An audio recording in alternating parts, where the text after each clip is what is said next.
আস্তে আস্তে খুলতে থাকে র্যাম ডোর। এরপর শেষ মোনাজাত এবং একসাথে এক সিরিয়ালে 10,000 ফিট উচ্চতার মেঘের ভেতর থেকে শূন্য শুরু হয় জাম্প। মৃত্যুর ভয়কে তোয়াক্কা না করে ভয়ঙ্কর এই কাজটি যারা করেন তারা হলেন প্যারা কমান্ডো, ডাকনাম চিতা, যাদের ভয়ঙ্কর সব অপারেশনস এর মধ্যে একটি হলো এই প্যারা জাম্প। জাম্পের আগে সর্বপ্রথম ধাপটি হলো প্যারাশুট ফোল্ডিং, কেননা এই ধাপের উপরেই নির্ভর করে প্যারাশুট খুলবে কিনা। দেখতে যতটা হালকা মনে হয় ঠিক অতটা কিন্তু হালকা না, প্রায় 18 কেজি, ভালোই ভারী। যদিও এই প্যারাশুট বহন করতে পারে 185 কেজি পর্যন্ত ওজন। ফোল্ডিং এর সময় 7টি ধাপে দেওয়া হয় একটি একটি করে 7টি চেক। দক্ষ জাম্প মাস্টার ও রিগার্ড তদারকি করেন একটি একটি করে 7টি চেকই। একে বলা হয় ফোল্ডিং চেক। একেবারে শেষ ধাপে রিজার্ভ প্যারাশুটের ঠিক নিচেই ভাঁজ করে সেট করা হয় মেইন প্যারাশুট। এই হচ্ছে দুটো প্যারাশুট, এটা মেইন প্যারাশুট, এটা হচ্ছে রিজার্ভ প্যারাশুট। ইউজুয়ালি এরকম একটা মেইন প্যারাশুট ভাঁজ করতে সময় লাগে 10 থেকে 12 মিনিট, কিন্তু এই রিজার্ভ প্যারাশুট ভাঁজ করতে সময় লাগে 3 থেকে 6 ঘন্টা পর্যন্ত।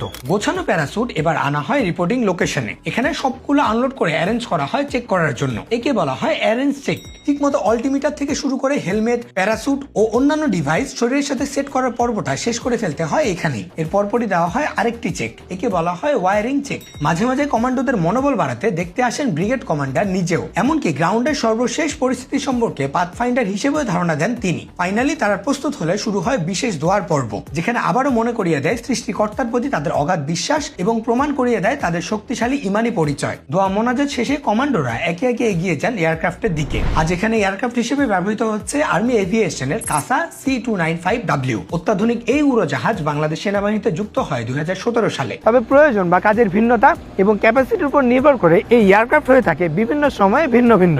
একে একে সবাই এয়ারক্রাফটে উঠে গেলে দেখা হয় জাম্প প্ল্যান অনুযায়ী প্রত্যেকে ক্রমানুসারে ঠিকঠাক ভাবে উঠেছে কিনা। চেক শেষে পালা র্যাম ডোর ক্লোজ করে দেওয়ার। স্টার্ট দিয়ে আস্তে আস্তে এগিয়ে যেতে থাকে এয়ারক্রাফট। এরপর ধীরে ধীরে রানওয়ে এবং রানওয়ে থেকে দক্ষ পাইলটদের হাতে কয়েক সেকেন্ডের মধ্যে হাজার হাজার ফিট উপরে। এক একজন পাইলটের দক্ষতাও কিন্তু 2-1 বছরের না। এখানে এক একজনের দক্ষতা এক এক যুগেরও বেশি সময়ের। নির্দিষ্ট উচ্চতায় উঠতেই জাম্প মাস্টার সবাইকে কমান্ড দিয়ে দেন জাম্পের জন্য প্রস্তুত হয়ে নেওয়ার।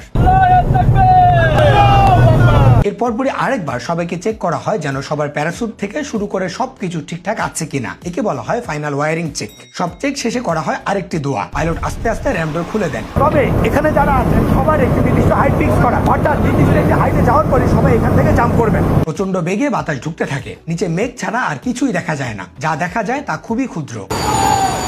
নির্দিষ্ট সময়ে বেজে ওঠে অ্যালার্ম। জাম্প মাস্টারের ফাইনালে গো কমান্ডে একে একে আল্লাহু আকবার বলে জাম্প করা শুরু হয় প্রত্যেক কমান্ডোর। পাতলা তুলার মতো ভাসতে থাকেন এক একজন। বাতাসে প্রচন্ড বেগে মাটিতে পড়তে থাকেন সবাই। ফ্রি ফলের এ পর্যায়ে বিভিন্ন কায়দায় এক একজন কমান্ডো প্রচন্ড স্পিডের মধ্যেই কন্ট্রোল করতে থাকেন নিজেকে। ভয়ঙ্কর এই মুহূর্তে নিজের প্রতিটি ইন্দ্রিয় সজাগ রাখতে হয় প্রতিটি সেকেন্ডেই। এর মধ্যেই মাঝ আকাশে খুলতে হয় প্যারাশুট। যাদের ফ্রি ফায়ার খেলতে